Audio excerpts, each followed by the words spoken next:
Hey, what is up YouTube? My name is Sin, and today I'm going to be sharing with you guys the best class setup for playing Turning Point on the map Graveyard of the Giants.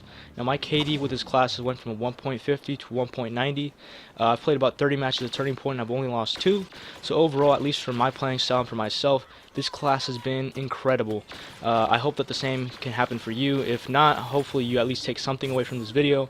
Maybe something that you can add to your class that will help you play better, not just in Turning Point but also in Battlefield in general. So yeah, let's get right into it. Now, I think it's very important to consider what game mode and what map you're playing on when creating a class. So when we look at Turning Point on Graveyard of the Giants, Turning Point itself is a very hectic game mode. Of course, everyone's trying to pile onto a control point, trying to take it over or defend it, so you can expect to see a lot of close quarters combat. However, because of Graveyard of the Giants being so big, the map itself, you can also expect to see a lot of long-range gun battles. There's also a lot of debris, a lot of cover, and especially because that debris is really concentrated around the control points themselves, you're going to see a lot of close quarters combat. So you need a blaster that can do well at both close quarters as well as long ranges. And because of this, I've chosen the EE3 as the best blaster for this map and for this game mode. The EE3 is a very fast-firing burst fire weapon. It does pretty decent damage. It has good range on it because it's burst fire. It also has very good accuracy. So because of the fast fire rate, even though it's burst fire, because of the fast fire and the decent damage, at close ranges you can drop people very fast. So it does well in close quarters combat. However, because of the good damage and the fast fire rate, as well as the accuracy, it has very good range as well. It does very good at long range combat as well. So I think that the EE3 is probably the best blaster to use on a game mode like Turning Point, and especially on a map like Graveyard of the Giants. Now, when looking at star cards, you're able to equip 2 onto a class. So for the first one, I think you need a weapon that can do a lot of damage at range. Because of this, I picked the pulse cannon. Now, the reason why I picked the pulse cannon rather than something like the homing shot is that at very long ranges, yes, the homing shot can get you kills. But with a map like Graveyard of the Giants, where there's so much cover and where the map is so big, if you shoot that missile at someone that's across the map, there's a very high chance that they're going to be able to duck behind some cover, behind a sand dune, and your shot is going to yield nothing, no kills. However, with a pulse cannon, since the map is so large, if you see an enemy that's across the map, you can shoot them, you'll get the kill, because since they're so far away, there's a high chance they won't even be moving. They'll be looking at something else. They won't even know about your existence. So it's pretty much a way of getting guaranteed kills. I mean, just look at these clips I'm showing you.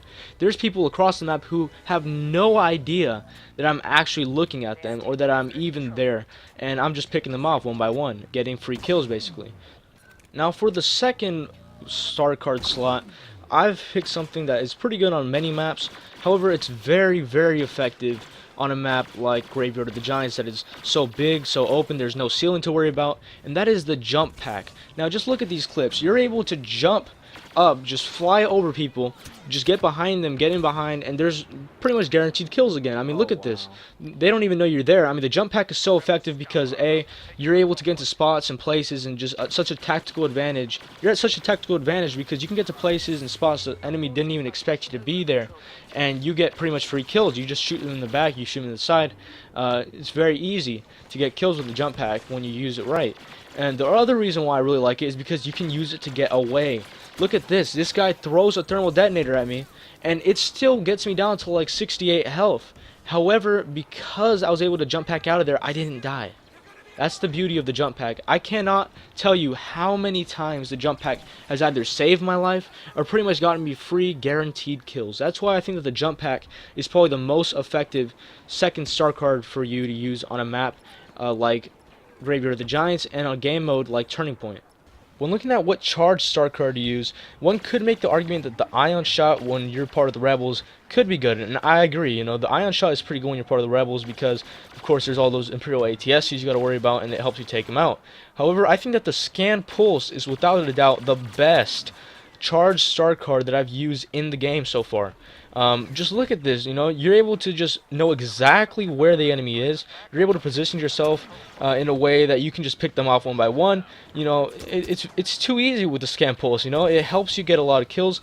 I'm pretty sure, actually I'm certain that your teammates can see also the highlighted enemies, so it helps them know exactly where they are. When your teammates use scan pulse, you can see where the enemies are.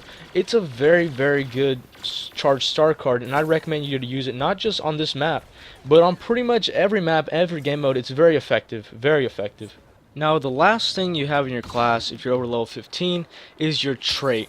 And I think that by far the best trait out there is the scout trait. I mean, at level 2, you no longer is it that you don't show up on the map when sprinting. You also don't show up when firing your weapon. That means that the only way that the enemy can track you down is by actually the visual sight of your blaster, which should be a surprise. A lot of people just don't pay attention to that. Yeah, they actually look at the radar, the red on the radar, right, for looking at enemies. At level 3, your gun heat resets after every kill. This is amazing when you go on kill streaks. You kill one after another, after another, after another. It's crazy. It's crazy. A lot of the clips in this video, I have the level 3 scout trait active, right? You get after like 5 or 6 kills. I don't know how many kills you need to get it active to level 3.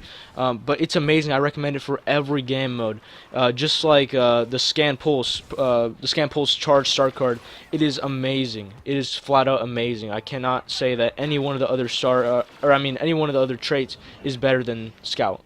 Alright you guys, there you all have it, the best loadout for Turning Point on Graveyard of the Giants. If you found this video even the least bit helpful, then I encourage you to please leave a like, comment, subscribe if you want to see some more content from me, and I'll see you guys in the next time.